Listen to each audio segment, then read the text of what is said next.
यदि आप लॉ पढ़ना चाहते हैं तो कहीं और क्यों जाना। हमारे ऐप को डाउनलोड करें और लॉ पढ़ें। नमस्ते सदा वत्सले मातृभूमि। अलीगढ़ में एक दुखद घटना सामने आई और लोकतंत्र में ऐसा नहीं होना चाहिए जो अलीगढ़ की घटना बयां कर रही है। अलीगढ़ में एक थाने में विधायक, स्थानीय विधायक को थानेदार यानी कि जो वहाँ एसएचओ रहा होगा या इंस्पेक्टर रहा होगा और उसके साथ जो उसके सब इंस्पेक्टर्स हैं, ऐसे 3 सब इंस्पेक्टर और एसएचओ स्वयं ने मिलकर विधायक जी को वहाँ मारपीट की और उनके कपड़े फाड़े, जो लोकतंत्र में नहीं होना चाहिए। हालांकि दूसरा व्यू इसमें यह भी रहता है कि ये पॉलिटिशियंस हैं, पॉलिटिशियंस कुछ ज़्यादा ही करते होंगे, पॉलिटिशियंस ने उल्टा बोला होगा इसलिए ऐसा, ये दोनों पहलू हो सकते हैं। लेकिन इस घटना को जानने की आवश्यकता है। सलीम नाम के एक व्यक्ति ने उस अपने साथियों के साथ एक व्यक्ति को जो हिंदू है उसको उन्होंने पिटाई की, उसके भाई के पैर तोड़ दिए और शायद हॉस्पिटल में है विधायक जी के स्टेटमेंट के अनुसार। और बाद में जब ये लोग जिनको उसने पीटा सलीम ने, ये लोग थाने में एक तहरीर दिया। तहरीर मैं कहता हूँ उसको कहते हैं एप्लीकेशन। एक एप्लीकेशन देकर आए क्योंकि थाने में एक सामान्य सी प्रक्रिया है, ऑनरेबल सुप्रीम कोर्ट के उस पर जजमेंट भी हैं कि जो भी तहरीर दी जाएगी उसमें प्रेमा फसाए का मतलब प्रेमा फसाए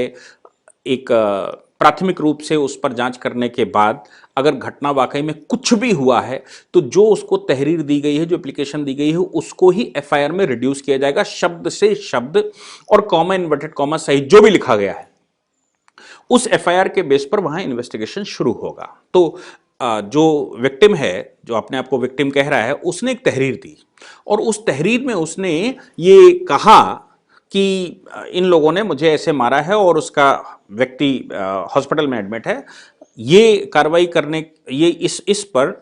पुलिस स्टेशन की जिम्मेवारी बनती थी कि पुलिस स्टेशन उस व्यक्ति का लीगल मेडिकल करवाए और मेडिकल करवाने के पश्चात अगर कुछ वहां पर मिलता है या वहां ऑन स्पॉट जाए, वहां पर कुछ भी लगता है कि नहीं कुछ हुआ है तो फिर एफआईआर को रिड्यूस करे। इस तहरीर को एफआईआर में रिड्यूस करने की बजाय विधायक जी का ऐसा कहना है कि पुलिस स्टेशन ने सलीम की एफआईआर, सलीम ने भी एक तहरीर दी, सलीम की तहरीर को एफआईआर में कन्वर्ट करके इन लोगों को ही अभियुक्त बना दिया। एफआईआर का अपना एक तरीका है। अगर 2 लोगों ने तहरीर दी है तो जिसकी पहले तहरीर आती है उसको हम एफआईआर में रिड्यूस करते हैं और जो जिसने दूसरी एप्लीकेशन दी है उसको हम स्टेटमेंट में कवर कर लेते हैं, कवर दोनों को ही करते हैं। और हमें सुप्रीम कोर्ट ने इन मामलों पर कुछ एफआईआर में रिड्यूस हो या ना हो कोई मामला, कोई एप्लीकेशन, इस पर जस्टिस लोढ़ा का 2016 का एक जजमेंट है जिसमें उन्होंने कहा था कि कोई भी तहरीर आती है, कोई एप्लीकेशन आती है अगर पुलिस स्टेशन के अंदर, तो उस एप्लीकेशन पर उसको प्रेमे फसाए एक इन्वेस्टिगेशन करना चाहिए। इन्वेस्टिगेशन में अगर उसको कुछ नहीं मिलता है और उसको लगता है कि कोई घटना नहीं, कोई अपराध नहीं हुआ है, तो विद इन 7 डेज, 7 दिन के अंदर उसको क्लोजर रिपोर्ट लगाकर, क्लोजर रिपोर्ट मतलब केस क्लोजर रिपोर्ट लगाकर उसको जो संबंधित थाने का मैजिस्ट्रेट है कोर्ट में वहां सबमिट करनी होती है। लेकिन क्लोजर रिपोर्ट सबमिट करनी होती कि हमने केस क्लोज कर दिया और इस केस में हमको कुछ ऐसा नहीं मिला है, कोई ऐसे तथ्य नहीं मिले हैं जिससे कि हमको लगे कि यहां अपराध हुआ है। मैंने अभी 4 दिन पहले ही सुप्रीम कोर्ट का एक जजमेंट आपको कोट करके बताया था जिसमें कहा था कि ऑनरेबल सुप्रीम कोर्ट ने 2018 में एक ऑर्डर किया था जिसमें यह कहा गया था कि सभी पुलिस स्टेशंस और सभी जेलों में जहां प्रिजनर्स रहते हैं वहां पर सीसीटीवी कैमरेस लगाए जाने चाहिए ताकि, और सबको डिजिटल किया जाना चाहिए ताकि कोई भी व्यक्ति जो विक्टिम है वो अपनी तहरीर लेकर जाता है तो उस तहरीर को तुरंत डिजिटलाइज किया जाए और सारा सीसीटीवी कैमरे में उसका रिकॉर्ड इकट्ठा हो और वो रिकॉर्ड प्रूफ के रूप में रखा जाए। उससे पहले भी मैंने ऑस्ट्रेलिया के एक सिस्टम का आपको हवाला दिया था और जिसमें कहा था कि ऑस्ट्रेलिया में कोई भी कार्रवाई होती है ए से लेकर जेड तक, नीचे वाले कोर्ट से लेकर सुप्रीम कोर्ट तक, उसकी सारी सीसीटीवी रिकॉर्डिंग होती है, उसकी सारी रिकॉर्डिंग्स रहती हैं और वो रिकॉर्डिंग फाइल के साथ जाती है सुप्रीम कोर्ट तक। वो फाइल के साथ जब फाइल डिस्ट्रॉय की जाएगी तभी वो रिकॉर्डिंग डिस्ट्रॉय की जाएंगी, तो उसकी एक कॉपी सर्वर पर रहती है, दूसरी कॉपी उसमें सीडी या पेन ड्राइव के माध्यम से, जैसे भी उन्होंने व्यवस्था की है, वो फाइल के साथ जाती है। वो पार्ट ऑफ फाइल होता है कोर्ट के अंदर की व्यवस्था। कोर्ट के बाहर की व्यवस्था के लिए उन्होंने सुप्रीम कोर्ट ने कहा कि नहीं, जहां इन्वेस्टिगेशन हो, जहां तहरीर लिखी जा रही हो, जहां पर एप्लीकेशन लिखी जा रही हो, जहां पर एफआईआर लिखी जाती हो, पुलिस के अंदर आम पब्लिक का कोई भी संपर्क होता है, कोई सरोकार होता है, तो उसकी रिकॉर्डिंग्स होनी चाहिए, ताकि अगर कभी यह पता करना हो कि पुलिस पैसे खाकर काम कर रही थी, या पुलिस किसी दबाव में काम कर रही थी, या पुलिस नकारापन में काम कर रही थी, पुलिस काम नहीं करना चाहती थी और तहरीर आ गई, या पुलिस किसी का फेवर करना चाहती थी, या जो भी उसमें था, वो चीजें बिल्कुल क्रिस्टल क्लियर होकर डॉक्यूमेंट्री एविडेंसेस बने। अलीगढ़ की यह घटना यह बता रही है कि विधायक अगर गए थे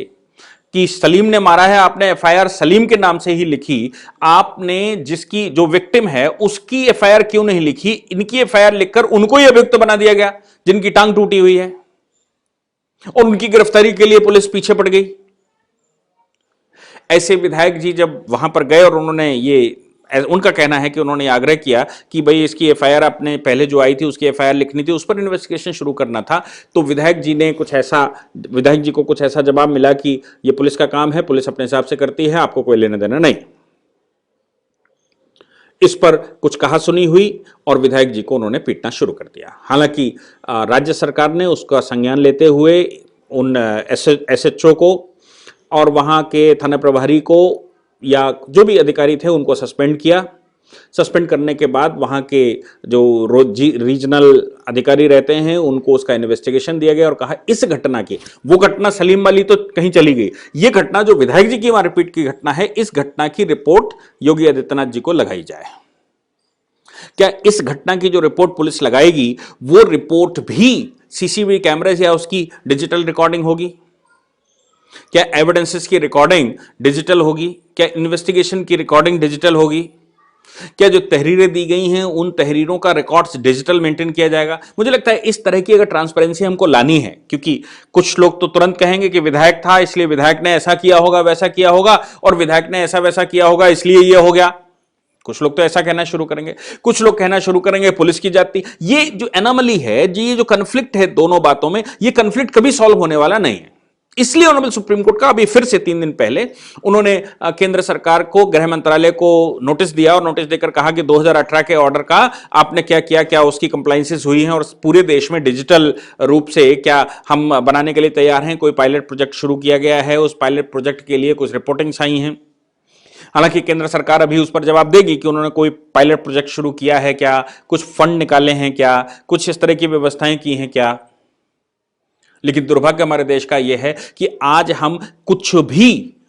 सच्चाई की कसौटी पर जानना नहीं चाहते और सच्चाई की कसौटी पर जान नहीं सकते, क्योंकि न्यूज चैनल वही दिखाते हैं जो उनको दिखाना है, न्यूज़पेपर्स वो दिखाते हैं, वो लिखते हैं जो उनको लिखना है। कम्युनिस्टों के और जो दूसरे लोग हैं इनके लोग वो करना शुरू करते हैं जिनको वो करना है, उनको जो अफवाह फैलानी, जो कहानी बतानी है। लेकिन इन कहानियों के बीच में ऑनरेबल सुप्रीम कोर्ट का ऑर्डर मुझे लगता है कि हमारे एक लैंडमार्क ऑर्डर है। इस ऑर्डर को ध्यान में रखते हुए सरकारों को तत्काल इस पर तरीके अपनाने चाहिए, नहीं तो जो एफआईआर लिखवाने जा रहा है, जो तहरीर देने जा रहा है, वो अपने साथ एक साथी ले जाए और उसकी डिजिटल रिकॉर्डिंग करे कि मैं ये तहरीर देकर आया, इतने बजकर इतने मिनट पर ये तहरीर देकर आया, और उसका कोई तरीका सरकार को, मुझे लगता है कि अगर पुलिस उस पर इनएक्टिवेट हो तो सरकार को कोई तरीका ऐसा डेवलप करना चाहिए, ऐसा कोई ऐप डेवलप करना चाहिए जिसमें कि कोई भी व्यक्ति अगर पुलिस स्टेशन जाए तो अपना कैमरा ऑन करके ले जाए, साथ में ऑन करके ले जाए, वो लाइव रिकॉर्डिंग ऑटोमेटिकली उस पर सेव हो जाए उसके नाम से, या उसकी जो आईपी एड्रेस है उस आईपी एड्रेस से, या जो भी व्यवस्था सरकार करे वो कर ले, ताकि पुलिस के पास जो एविडेंसेस इकट्ठे होंगे, सीसीटीवी कैमरा पुलिस के पास रहेगा और डिजिटलाइजेशन पुलिस का होगा, लेकिन व्यक्ति का क्या, अभियुक्त का, उसका क्या, विक्टिम के पास कोई एविडेंस नहीं होंगे। वहां एविडेंस अगर डिस्ट्रॉट होंगे या एविडेंसेस को मैनिपुलेट किया जाएगा, उस पर डॉक्टरी करी जाएगी, तो फिर ये हम कैसे सेटिस्फाइड होंगे। इसलिए कोई एक जनरल ऐप डेवलप करना पड़ेगा हमको, जो ऐप अपने पास हो, जब भी हम वहां पर जाएं तो उस पर ही रिकॉर्डिंग होती रहे। पुलिस की जो रिकॉर्डिंग सुप्रीम कोर्ट के ऑर्डर के अनुसार जो हो रही है वो होने दीजिए, वो और ये दोनों अलग अलग रहें और ये लाइव ऐप पर चले, लाइव ऐप पर सीधा जाए, ताकि इसको भी डॉक्टरी ना की जाए और वो वहां पर सेव हो जाए। एक पर्टिकुलर समय उसका हो जाए कि 1 महीना, 2 महीना, 3 महीने, 6 महीने बाद वो ऑटोमेटिकली ऑब्सोलीट हो जाएगा अगर उसका रेफरेंस न दिया जाए। मुझे लगता है इस पर भी सरकार को काम करना चाहिए, एक पब्लिक सर्वर इस तरह का डेवलप करना चाहिए जहां पर इस प्रकार के रिकॉर्डिंग्स को इकट्ठा किया जा सके। तब हम बता सकते हैं कि पॉलिटिशियन सही था, कि पुलिस सही थी, कि सलीम सही था, कि सलीम ने जिसको मारा वो सही था।